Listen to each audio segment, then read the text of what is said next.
I've had the pleasure of speaking to you last year about this, and I was trying to think of a different way of doing it. So with the Oscars just in a recent memory, I thought I'd do a blockbuster drama of what's happened in 2015, 2016, as I've termed it, another year in the life of the marine energy supply chain in Orkney, and through that, the lessons learned for us. So I'm going to start with markets, and this is a little known film, but the title was just brilliant for where we are at the moment. With the collapsing oil price, this is testing times, I think, for us as a sector. Most of the opportunities that exist for marine energy and the arguments about marine energy become more difficult as the oil price drops. Whether it's diesel replacement, which is more of an international market, but I would argue probably one we should be focusing on, or grid-connected electricity, where it's much easier for people to say, well, why bother with marine energy? As somebody said earlier, we can be using gas for much longer. So that's a real problem for us. On the upside, COP21, I think, gives us a more hopeful international market framework. It doesn't really help with the UK government situation at the moment. And that global commitment to renewables is huge. But marine energy needs to compete basically on a like-for-like basis with other forms of renewables if it's going to be competitive in that market. We won't get subsidies and tariffs in other places. We have to compete where it makes sense. So I think from a supply chain perspective, we believe from Orkney that the marine energy sector needs to focus upon appropriate markets and technological solutions as a key priority.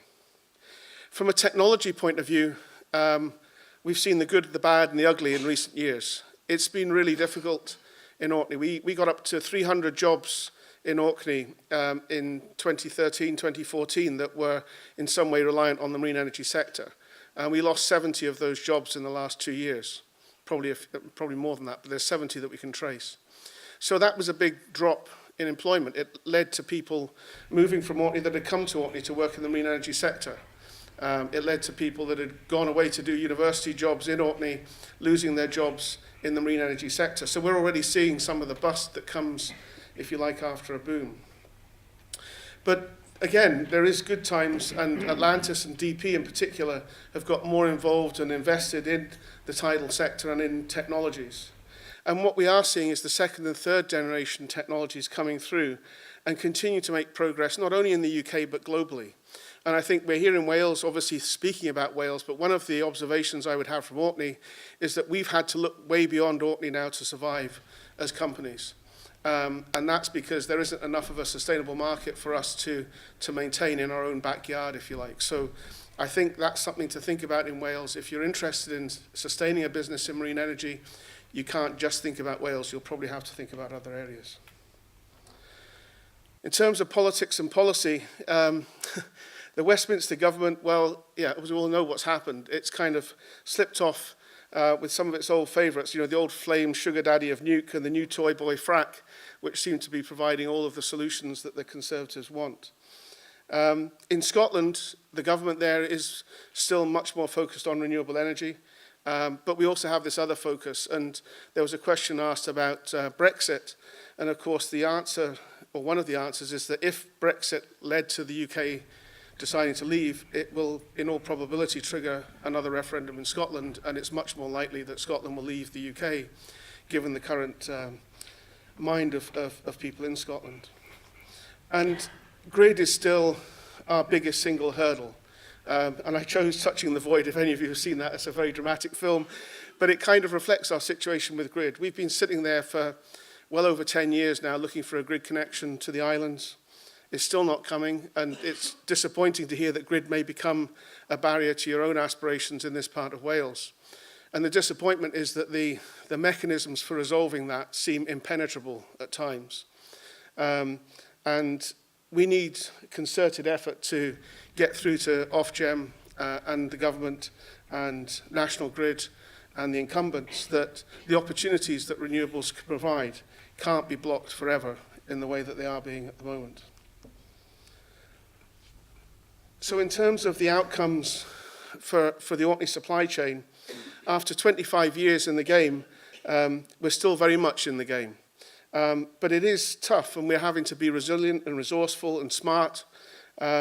and at times it can get pretty ugly. But our success only comes through our clients' success. And as Ollie pointed out in the last session, these kind of learning experiences are things that feed back into what happens for new developers as they come through the process. But we all suffer when things go wrong, both with technology development and also when governments and agencies make poor decisions or ill-informed decisions. But overall, we still think that we're making progress. The companies that are involved in marine energy are committed to marine energy, despite all the setbacks, and we're working hard to make it a winning situation for everybody. So just to look at some of the ways in which Aquatera has responded to some of these pressures.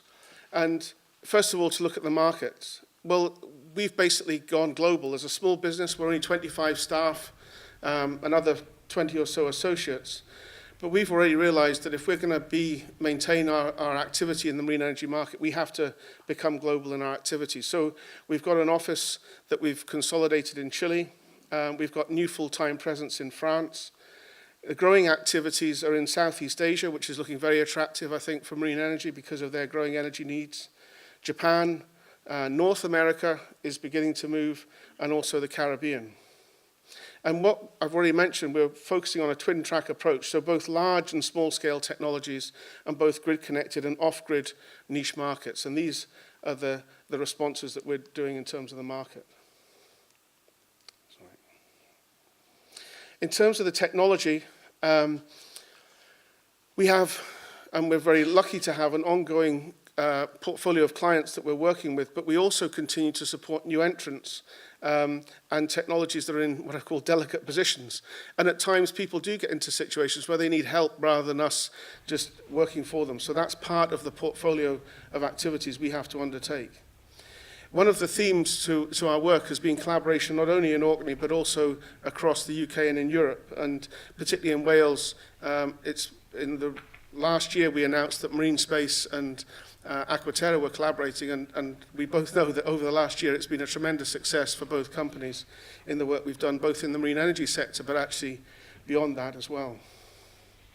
As Aquatera, we've been looking at developing new enabling technology solutions, particularly around cable laying, and also trying to deliver integrated service packages which are leading us towards project development. And that's a part of the development pathway that we're interested in getting involved in.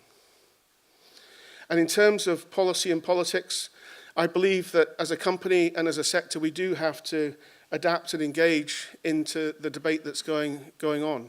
If we stand back, nobody else is going to make our case for us. So we can't just let somebody else do that. We have to take a step forward and make our case.